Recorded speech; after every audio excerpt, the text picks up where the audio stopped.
Skyeye started as a crazy idea back in 2013. 2-3 years later, we're here now doing research for various companies, for various non-profit organizations.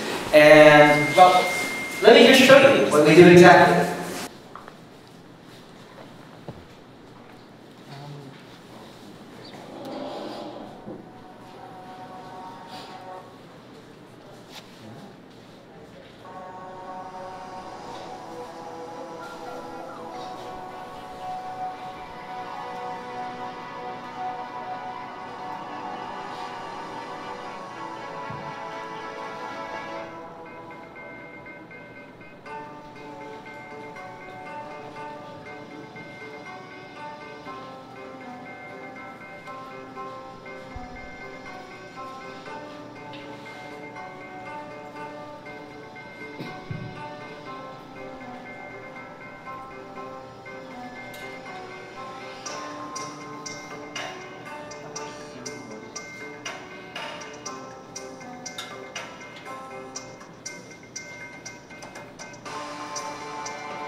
Skyeye, as you mentioned, started as our founder, Matthew Kuwa's thesis project back in 2012. He had this crazy idea of using vehicles such as cars, submarines, boats, to gather data for environmental management and monitoring. The problem back then was, well, as you know, submarines cost millions, boats even more. And cars, well, that's just passé. Google already did that before. So he came up with this idea. Hey, why don't we use these small robotic planes? I mean, we're seeing it make cool videos, we're seeing it take cool pictures. Why can't we expand this to something more practical? And back in 2013, when Skyeye was founded, we came up with this tiny group of people, some from Ateneo, UP, LaSalle, who decided to do research and development with these robotic devices called UAVs, or unmanned aerial vehicles. These are basically just computer-controlled vehicles, such as helicopters, planes, or even automobiles, cars, boats, that do not directly rely on human intervention to pilot or to control. With these, you can attach sensors such as cameras, lasers, radar, or what have you to collect various kinds of information from the environment. Fast forward to 2 years later, center picture. From that single picture, or from that single vehicle that you see in the left, we've expanded our fleet to something around 16 or 17 drones of various sizes and capacities. Some the size of your palm, others about the size of about half this room. Now, these can fly between 5-10 minutes all the way up to 2 to 3 hours, covering areas as large as 5 to 6 square kilometers. Perspective, if you're familiar with like Boracay, we covered that in a single flight. So our team, oddly enough, and this is something that you're going to take note of, we're dealing with drones. We have 0 engineers in our company. Our founder is of environmental science. I'm a chemist. Our drone engineer is a forester, environmental scientist. Our post-processing team is composed of computer science graduates and information technology graduates. And our field team is a driver and a teacher in Ateneo. So, take away from this, you don't really need a direct involvement in, say, high-tech devices or in the arts, on the other side of the spectrum, to join a field that you have an interest in. It's just a matter of jumping in, taking your learnings from that area, and putting your entire dedication to learn and develop that field to your lifestyle. So, in fact, I joined Skyeye as the post-processing lead for the company last year. Back then, I just come from a background in the non-profit industry. I used to work with the Knowledge Channel and the Philippine National Police Foundation as their IT guy. Before then, I was a manager in a BPO. Back then, Matthew was still teaching in the Ateneo, and a couple of the other people in the team on the right were still in the forests of Luzon and Visayas, doing what they do best, looking for trees and cutting them down or planting new ones. As you can see, they're already developing the drones themselves. Now, interestingly enough, when we hear the word drone, we often associate it with images of warfare, of destruction. Iraq, Afghanistan, the Middle East, these things have come up with images of bombs falling from unseen foes in the sky. We aim to change that. We hope and are doing right now the use of UAVs in humanitarian purposes, relief, rescue, and hopefully in the future, delivery of, let's say, blood and medications to areas that have zero access or have totally lost access due to natural disasters happening in those areas. We've already experimented with the use of UAVs in Ilaga, in Mindanao, in Bohol after the earthquake happened, and in Eastern Samar after Typhoon Ruby. We've worked with various NGOs, Red Cross, the World Food Program, the United Nations even, to develop the use of UAVs in humanitarian crises.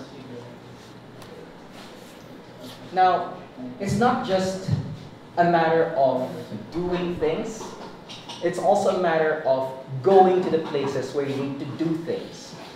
In this aspect, we must remember that regardless of how high-tech a device is, an idea is, we sometimes need to still have the connection to the community stakeholders.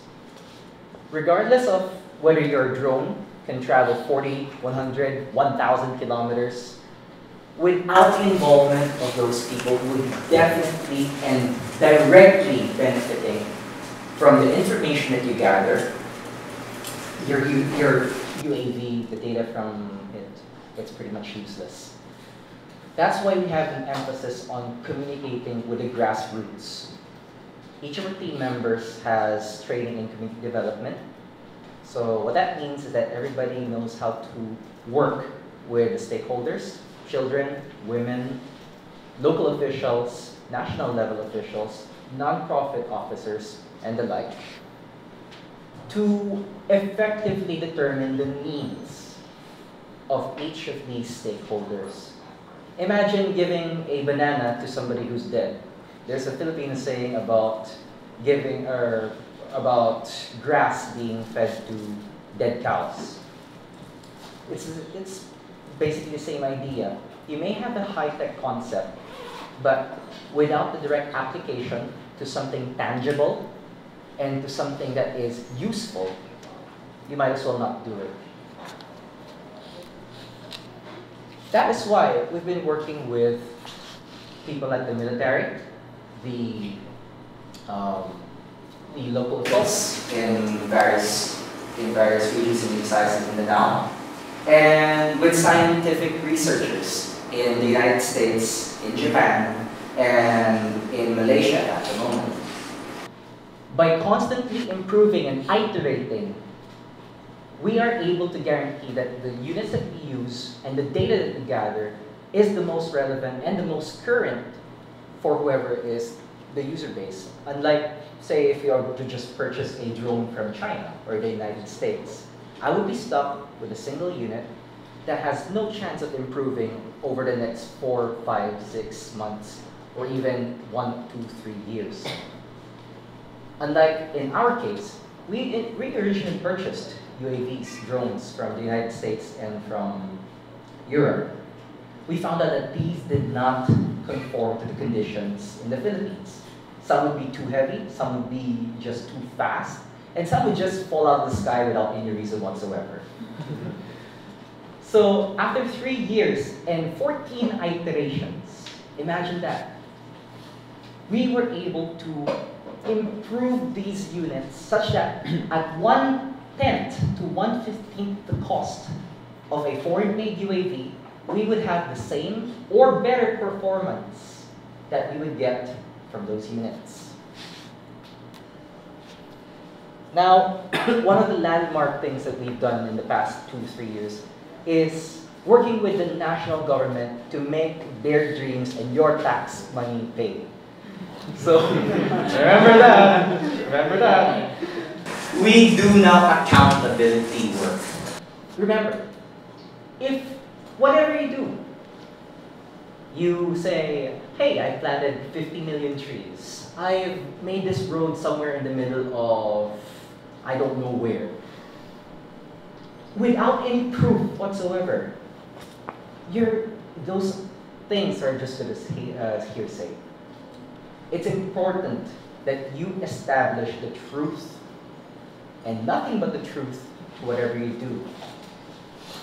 In these cases, we've worked with the national government and some of the local governments post-Typhoon Yolanda to determine whether roads have been constructed, whether rescue work has been completed, rehabilitation work for trees, for instance, has been successfully completed, and whether the funds that your taxes are supposed to be paying for are actually working for you.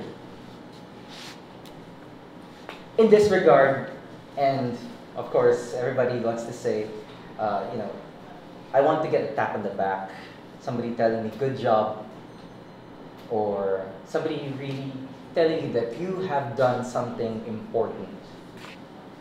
We've received some acknowledgement from the United Nations and other organizations of our work with disaster response. Remember, if at any time you think that things are hard, just think about the fact that we got kidnapped last year. Back in June 2014, our team was kidnapped back in Davao City. So a couple of my team members were held in the mountains of Compostela Valley. We had to directly talk to the guys in red to get them out. And surprisingly enough, of those guys there in the upper right corner, we still have about 3 or 4 of them working for us. Regardless of the challenge, regardless of them having been trapped in the mountains, in the hinterlands, regardless if their motives were questioned, they still continue to work with us right now in the belief that what they are doing is ultimately beneficial for not just them as individuals, but for society in general. What I hope is that in the future, if ever you should encounter something as challenging or as crazy as this, working 24/7, getting stuck in the middle of nowhere with only the stars up in your sky and, well, guns pointed at you, just remember that it's just a phase. It's just a part of, yeah, it's just a part of the challenges that you or the people around you as individuals or as startups or as corporations would encounter. It's a fact of life. Deal with it, move on. And without that, there's pretty much no chance to develop, to iterate, to improve what you already have. So, just a little bit of the technical ideas here. The main thing that improves every single time, and the main thing that separates what we do from everybody else, is the fact that we iterate, and that we improve the resolution of our data. The thing is, if you, for example, to go to Typhoon Yolanda, and this is where the video comes in.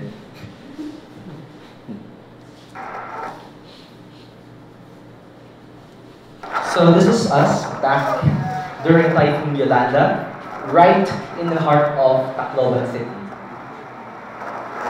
Imagine trying to look for a corpse, several hundred survivors, ruined buildings in the middle of this.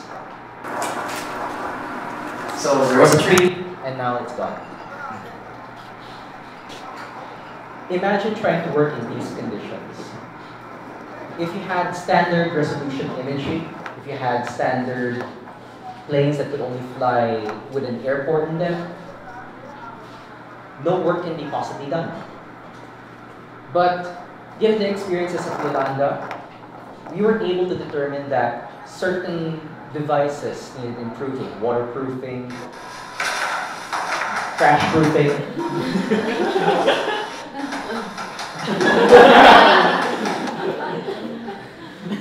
And basically improving the safety and efficiency of our platforms, without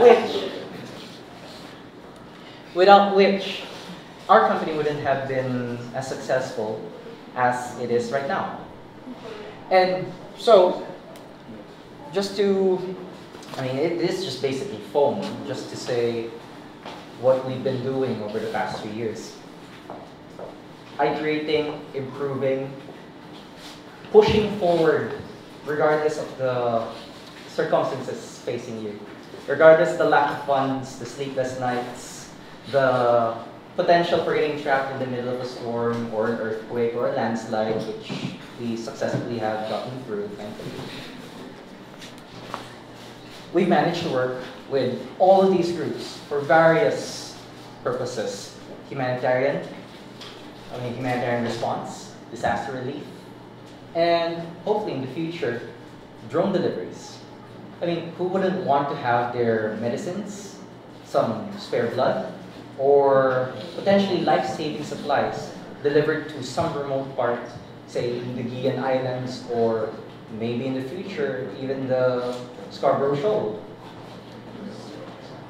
In the future, we hope to see that our work as drone developers, as scientists in general, and curious people overall, would help improve the status quo of the country, and who knows, maybe you'd see a drone in front of your house someday.